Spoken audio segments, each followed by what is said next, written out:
Assalamualaikum warahmatullahi wabarakatuh. Shalom, salam sejahtera untuk kita semuanya. Om Swastiastu, Namo Buddhaya, dan salam kebajikan. Saya Taufik Ramadan, SHMH, dosen tetap Program Studi Hukum Bisnis, Fakultas Ilmu Sosial, Universitas Negeri Medan. Video ini dibuat sebagai bagian dari portofolio pernyataan diri dalam unjuk kerja Tridharma Perguruan Tinggi atau PDT UKT PT untuk pelaksanaan sertifikasi dosen tahun 2026. Dalam unjuk kerja ini, saya akan memaparkan mata kuliah Hukum Administrasi Negara yang saya ambil.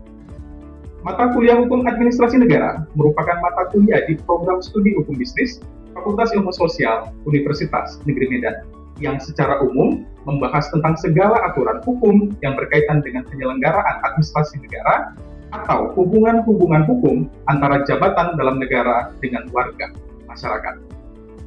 Mata kuliah ini dirancang untuk membekali mahasiswa guna memiliki pemahaman secara konseptual dan teoritis dalam kajian hukum administrasi negara.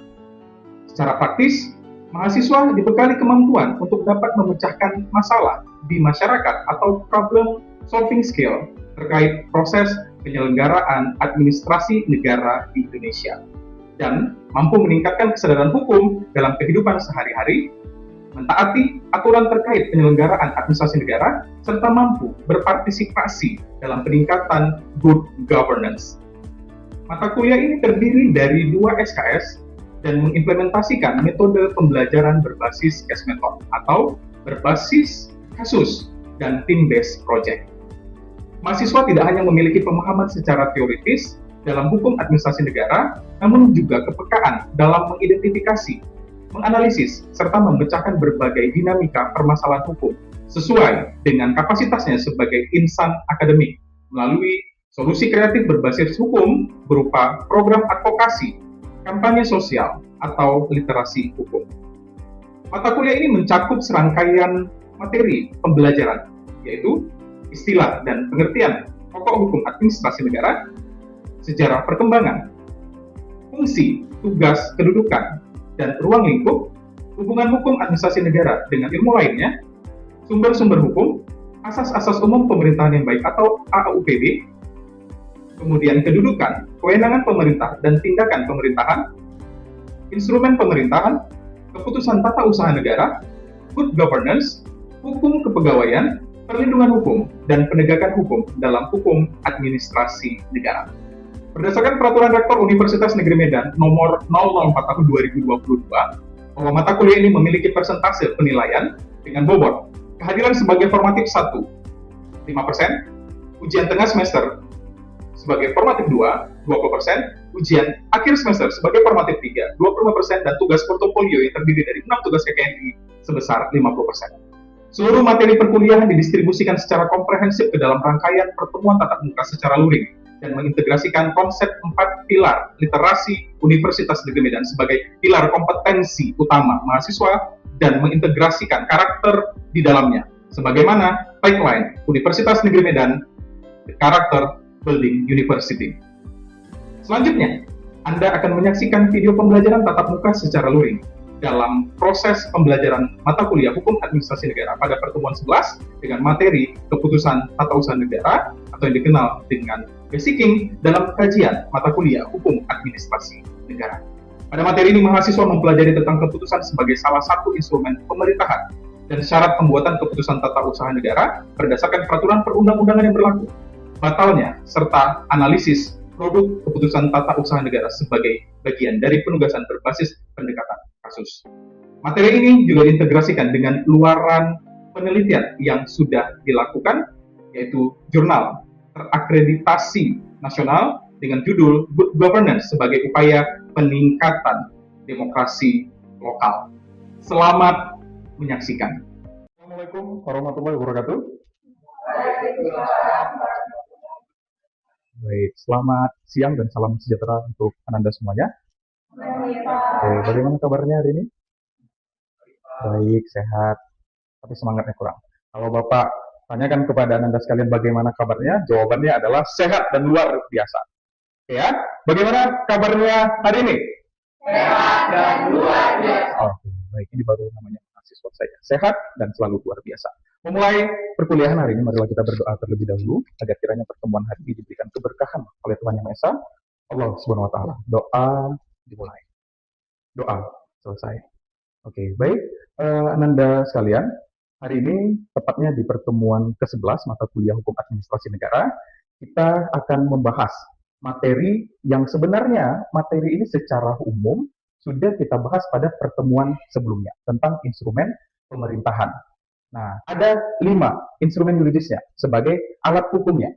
Yang pertama ada peraturan perundang-undangan, dan yang kedua ada peraturan kebijakan, yang ketiga ada keputusan tata usaha negara, yang keempat ada perizinan, dan yang kelima ada instrumen hukum keperdataan. Dan salah satunya yang kita bahas hari ini secara khusus adalah keputusan tata usaha negara. Nah, dalam materi ini ada kemampuan akhir yang diharapkan sebagai sub capaian mata kuliah. Mahasiswa mampu menganalisis keputusan sebagai salah satu dari instrumen pemerintahan, kemudian syarat-syarat pembuatan keputusan, batalnya sebuah keputusan, lalu relevansi atau hubungan antara keputusan tata usaha negara dengan prinsip good governance atau yang kita kenal dengan prinsip tata kelola pemerintahan yang baik. Kemudian Ananda juga mampu mengevaluasi legalitas dan validitas dari produk real keputusan tata usaha negara sesuai dengan syarat formil dan material serta kesesuaiannya dengan prinsip good governance melalui berbagai data dan informasi yang kredibel dan relevan. Nah, dalam materi hari ini yang kita pelajari diintegrasikan dengan karakter dan pilar literasi. Ada 5 pengintegrasian karakter sesuai dengan peraturan yang disampaikan oleh Universitas Negeri Medan. Kejujuran, kemudian kepedulian, ketekunan, keberinisiatifan, dan tanggung jawab Ananda dalam pelajaran yang diberikan hari ini. Kemudian sasaran pilar literasi Universitas Negeri Medan mengacu kepada 2 literasi dari 4 literasi. Ada literasi data dan ada literasi digital. Ini adalah submateri kita, keputusan sebagai salah satu instrumen pemerintahan, kemudian syarat-syarat pembuatan keputusan, batalnya sebuah keputusan, kemudian keputusan tata usaha negara yang direlevansikan dengan prinsip good governance, kemudian untuk submateri yang 4 ini diintegrasikan dengan keluaran penelitian yang sudah saya lakukan bersama dengan tim. Jadi ada jurnal terakreditasi Sinta 4, ini judulnya terkait dengan good governance sebagai upaya peningkatan kualitas demokrasi lokal dan buku mengukur kualitas demokrasi lokal. Konteksnya ini berarti ada indikator atau ada aspek yang ditentukan untuk mengukur apakah pemerintah sebagai penyelenggara administrasi negara ini sudah melakukan pelayanan yang baik. Sudah berprinsipkan pada asas good governance tidak? Sudah sesuai nggak dengan ketentuan pasal 10 Undang-Undang Nomor 30 Tahun 2014 tentang administrasi negara? Ini administrasi pemerintahan ini mengacu kepada asas-asas umum pemerintahan yang baik. Nah, kemudian ada analisis produk keputusan tata usaha negara. Ini penugasan dengan metode pendekatan kasus, ya, case method. Nah, ini yang akan kita bahas yang pertama kali mengenai keputusan tata usaha negara sebagai salah satu instrumen pemerintahan. Tadi di awal sudah Bapak sampaikan bahwa instrumen pemerintahan itu adalah sebuah sarana yang digunakan oleh pemerintah untuk menjalankan tugas pokok dan fungsinya. Mereka membutuhkan alat tulis, sarana transportasi dan komunikasi, tetapi ketika kita berbicara dalam konteks hukum administrasi negara, kita tidak berbicara secara khusus mengenai sarana material, fisik, sarana digital dan teknologi, sarana SDM, tapi kita berbicara terkait dengan alat yuridisnya. Nah, ini adalah konteksnya, keputusan tata usaha negara, instrumen hukum digunakan sebagai dasar dan diaplikasikan pemerintah dalam menjalankan tugas dan kewenangannya. Nah, berikut adalah contoh keputusan pemerintah dalam pelaksanaan program makan bergizi gratis nomor 244 tahun 2025 tentang perubahan ketiga atas petunjuk teknis penyelenggaraan bantuan pemerintah untuk program makan bergizi gratis tahun 2025. Nah, kemudian Bapak di sini mencantumkan juknis ataupun petunjuk teknis terkait dengan rujukan angka kecukupan gizi 1 kali makan MBG, kemudian standar gizinya. Nah, misalnya untuk anak TK itu bagaimana, kemudian SD bagaimana, SMP, SMA, anak balita dan ibu menyusui seperti apa. Nah, namun dalam konteks ini saya hanya memperkenalkan terkait dengan keputusannya saja dulu, bagaimana bentuk keputusan itu. Nah, keputusan itu berarti harus yang tertulis ya, tidak boleh keputusan itu sebagai sebuah ketetapan yang tidak tertulis. Jadi dia harus tertulis. Ini adalah keputusan yang pasti. Salah satu syaratnya adalah harus tertulis. Nah, konteksnya Ananda, dalam keputusan ini kita nggak usah dulu berbicara tentang apakah keputusan yang di depan ini ada cacat yuridisnya, sesuai nggak dengan syarat formal ataupun syarat materialnya. Nah, saya menyoroti tentang Kenapa sudah ada keputusan, sudah ada dasar hukumnya, sudah ada prinsip legalitasnya, eh, ada dinamika dalam penyelenggaraan makan bergizi gratis ini. Misalnya, kepala BGN sebagai pelaku korupsi. Nah, dia di sini melakukan markup terhadap eh, fasilitas dapur, kemudian sepeda listrik, tablet, dan lain sebagainya. Dinamika dalam pelaksanaan program makan bergizi gratis ini langsung ditemukan oleh DPRD Banten. Dia menemukan bahwa makan bergizi gratis itu busuk, berjamur, dan basi di lebak. Nah, ini kan jauh sekali dari standar ya. Makanan yang diberikan itu harusnya makanan yang bergizi, tidak boleh makanan yang basi, berjamur. Dalam pasal 5 tercantum prinsip penyelenggaraan administrasi pemerintahan. Ini ada di dalam Undang-Undang Nomor 30 Tahun 2014. Ada asas legalitas yang pertama, jaminan terhadap hak asasi manusia. Yang ketiga adalah asas-asas umum pemerintahan yang baik. Kalau kita lihat dari ketiganya, tentu ada pelanggaran yang dilakukan oleh si pejabat ini, bagian dari pemerintah ini. Lalu kenapa? Apa penyebabnya? Aturannya sudah ada, keputusannya sudah ada, mereka melakukan tindakan pelanggaran terhadap hukum. Menurut pendapat Anda, penyebabnya itu apa? Silakan. Bisa? Oke, silakan Desvita. Dari itu berdasarkan teori itu ada 3 hal ya Pak, tadi struktur dan kebiasaan budaya. Jadi apabila substansi itu sudah bagus dibuat berdasarkan tetapi apabila strukturnya itu masih salah atau orang-orang yang menerapkan keputusan itu tadi masih tidak bisa melakukannya dengan baik, maka sama saja Pak. Ditambah lagi juga dengan kebiasaan masyarakat.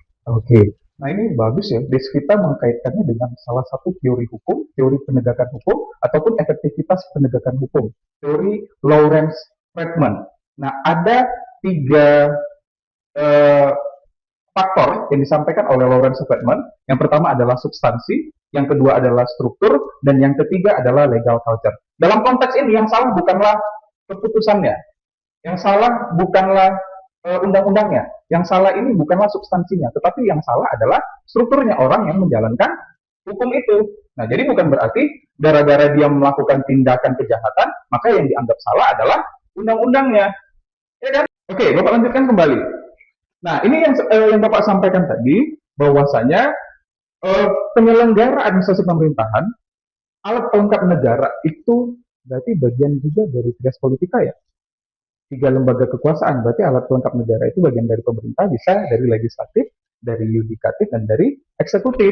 Nah, mereka ini bekerja harus berdasarkan sebuah surat sakti. Surat saktinya apa? Keputusan. Surat saktinya adalah undang-undang. Surat saktinya adalah sesuai dengan instrumen pemerintahan dalam konteks alat legal atau alat yuridisnya. Pemerintah dalam menjalankan fungsinya, desturen, didasarkan pada azas legalitas. Pemerintah membutuhkan alat legal untuk mengatur, memberikan hak, menjalankan kewajiban, ataupun memberikan sanksi. Mengacu kita kepada apa itu keputusan.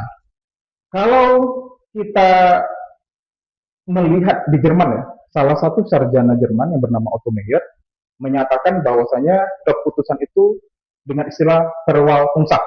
Kemudian bergeser ke Belanda, istilah keputusan tata usaha negara itu dikenal dengan Besicking. Di Indonesia dibawa oleh W.F. Prince, disebut juga dengan Besicking, keputusan tata usaha negara. Tetapi Bagirmanan dan Utrecht menyatakan bahwasanya Besicking itu adalah ketetapan tata usaha negara. Namun Philippus M. Hagen dan W.F. Prince mengistilahkan bahwa Besicking itu adalah keputusan tata usaha negara. Diperkuat pada pasal 1 angka 7 Undang-Undang Nomor 30 Tahun 2014 menyatakan bahwasanya keputusan administrasi pemerintahan atau yang disebut dengan keputusan tata usaha negara adalah ketetapan tertulis yang dikeluarkan oleh badan dan atau pejabat pemerintahan dalam penyelenggaraan administrasi pemerintahan. Pada definisi ataupun ketentuan umum ini kita bisa melihat bahwasanya keputusan itu syaratnya adalah harus ketetapan tertulis dan juga dikeluarkan, ditetapkan oleh pejabat pemerintahan. Itulah yang Bapak sampaikan tadi 3 lembaga kekuasaan. Ini dicantumkan dalam pasal 1 angka 7 Undang-Undang Nomor 30 Tahun 2014 tentang administrasi pemerintahan. Nah, unsur-unsur keputusan selain penetapan tertulis, kemudian keputusan tata usaha negara atau pejabat tata usaha negara oleh lembaga kekuasaan dan penyelenggara negara lainnya, Kemudian keputusan itu harus ditetapkan sesuai dengan prinsip asas-asas umum pemerintahan yang baik. Bahkan di dalam konsideran Undang-Undang Nomor 30 Tahun 2014 disebutkan bahwa pemerintah atau penyelenggara administrasi negara itu bekerja, berjalan, berbuat, merencanakan harus sesuai dengan prinsip asas-asas umum pemerintahan yang baik sebagai norma moral, standar etika. Kemudian bersifat final dalam arti luas dan menimbulkan akibat hukum dan berlaku bagi warga masyarakat. Dasar hukumnya adalah pasal 87 Undang-Undang Nomor 30 Tahun 2014. Nah, ketika kita belajar ini secara tidak langsung nanti satu semester Anda khatam dengan Undang-Undang Nomor 30 Tahun 2014. Nah, ini adalah syarat-syarat pembuatan keputusan. Nah, dikatakan keputusan itu adalah sah ketika sudah melengkapi dua syarat. Yang pertama adalah syarat material. Syarat material ini terkait dengan isi, substansi, dan kewenangan. Kemudian yang kedua adalah syarat formil. Dan syarat ini terkait dengan bagaimana prosedurnya, mekanisme, dan bentuk dari keputusan tersebut. Nah, kalau seandainya keduanya ini sudah terpenuhi, maka keputusan tata usaha negara itu bisalah dikatakan sebagai keputusan tata usaha negara yang memiliki kekuatan hukum ataupun sah secara hukum, tidak cacat juridis. Nah, kemudian Ananda, ini syarat materialnya. Yang pertama adalah kewenangan. Siapa organ pemerintahan yang memiliki hak untuk mengeluarkan ataupun menetapkan surat keputusannya? Tidak cacat yuridis. Artinya tidak ada penipuan, tidak ada kebohongan, tidak ada penyalahgunaan wewenang untuk membuat sebuah surat keputusan. Orangnya masih hidup, tapi gara-gara warisan dibuat, ayahnya sudah meninggal. Keluarlah akte kematian dari Disduk Capil. Tiba-tiba ayahnya datang, loh aku udah buat meninggal. Ternyata ini biar warisan keluar oleh si ahli warisnya. Nah, ini nggak boleh. Kenapa? Di dalamnya tercantum sebuah isi yang cacat yuridis. Ada sebuah penipuan atau yang dikenal dengan bedrock. Kemudian jelas wujudnya. Ketetapan harus berdasarkan suatu keadaan ataupun situasi tertentu. Kemudian sesuai dengan aturan. Aturannya misalnya tentang pertanahan, ya terkait dengan pertanahan. Misalnya terkait dengan usaha dagang, perizinan, berarti tentang perizinan dan usaha dagang.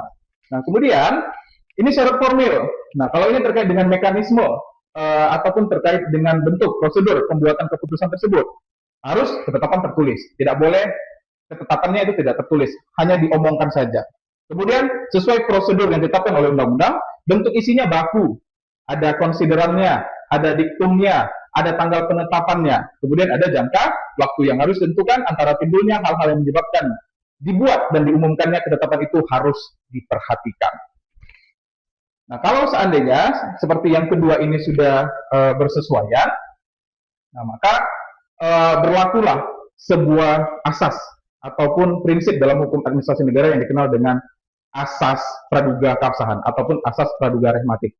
Ketika sudah ditetapkan keputusan tersebut tidak ada cacat material dan tidak ada cacat formil, maka keputusan itu dianggap sah secara hukum. Tindakan pemerintah tersebut sah secara hukum. Tapi sebaliknya, apabila satu ataupun beberapa persyaratan tidak terpenuhi, maka ini bisa menjadikan sebuah alasan, timbul sebuah implikasi hukum. Yang pertama, akan dianggap ketetapan itu harus batal sama sekali. Dan yang kedua adalah menjadi alasan untuk bisa digugat ke pengadilan tata usaha negara. Nah, ini terkait dengan batalnya sebuah keputusan. Nah, Ananda, ada sebuah asas dalam hukum administrasi negara yang menyatakan contrarius actus. Nah, artinya adalah badan ataupun pejabat tata usaha negara yang mengeluarkan keputusan ataupun ketetapan, maka dialah yang berwenang untuk melakukan pembatalan ataupun pencabutan terhadap keputusannya. Kita bisa melihat ruhnya di dalam rumusan pasalnya. Ada di dalam pasal 64 tentang pencabutan, pasal 65 tentang penundaan, dan pasal 66 tentang pembatalan. Nah, di sini dicantumkan pihak ataupun badan yang harus mencabut ataupun membatalkan ataupun menunda berdasarkan ketetapan yang dibuatnya adalah pejabat pemerintahan yang menetapkan keputusan, kemudian atasan pejabat pembuat keputusan, dan yang terakhir atas perintah pengadilan. Ini untuk pencabutan keputusan dan atas putusan pengadilan untuk penundaan pembatalan. Nah, kita berfokus pada pasal 66. Nah, alasan dilakukannya pembatalan terhadap keputusan harus didasarkan pada 3 alasan. Yang pertama ada cacat wewenang, dan yang kedua ada cacat prosedur, dan yang ketiga ada cacat substansi. Dalam hal keputusan dibatalkan karena ketiga alasan ini, maka harus ditetapkan keputusan yang baru, dan harus ada dasar hukumnya, kemudian ada prinsip asas-asas umum pemerintahan yang baik yang dilanggarnya. Ya, dalam pasal 66 tentang pembatalan keputusan tata usaha negara, pada ayat 4 disebutkan bahwasanya kalau alasan pembatalan itu ditemukan oleh pejabat tata usaha negara, berarti diberikan waktu periodenya 5 hari untuk melakukan pembatalan. Nah, kalau dilakukan oleh pengadilan tata usaha negara, periode waktunya adalah 21 hari. Jadi ada masa waktunya. Tidak boleh sesuka hati, sesuka maunya dari pejabat atau usaha negara tersebut. Kalau katanya perintah pengadilan harus dicabut, harus dibatalkan, diberikan waktu 21 hari tapi tidak dibatalkan, maka akan ada konsekuensi hukumnya. Nah, kita lanjutkan kembali, Ananda. Keputusan tata usaha negara, relevansinya atau hubungannya dengan prinsip good governance. Tadi kita sudah berbicara tentang korupsi yang dilakukan oleh BGN, langsung yang menetapkan. Kan yang menetapkan tadi kan Bapak Dadan ya. Nah, kemudian dia yang menetapkan, harusnya dia yang menjalankan, tetapi dia yang melakukan pelanggaran terhadap keputusan dan aturan yang dibuatnya. Nah, kemudian kita bicara tentang maladministrasi. Kita berbicara tentang suap menyuap. Tindakan tersebut adalah tindakan yang bertentangan dengan prinsip good governance. Good governance itu artinya adalah tata kelola pemerintahan yang baik. Good governance adalah standar moral, etika, dan hukum yang menjadi dasar etika agar berbagai instrumen yang ditetapkan oleh pemerintah tidak disalahgunakan dan tidak bertentangan. Nah, prinsip dari good governance diambil dari UNDP, United Nations Development Program, tahun 1997. Ada 9 prinsip yang harus ditegakkan untuk melaksanakan tata pemerintahan yang baik. Ada partisipasi, penegakan hukum, transparansi ataupun keterbukaan, daya tanggap, berorientasi konsensus, keadilan, kesetaraan ataupun equality, lalu visi strategis, akuntabilitas dan efektivitas, serta efisiensi.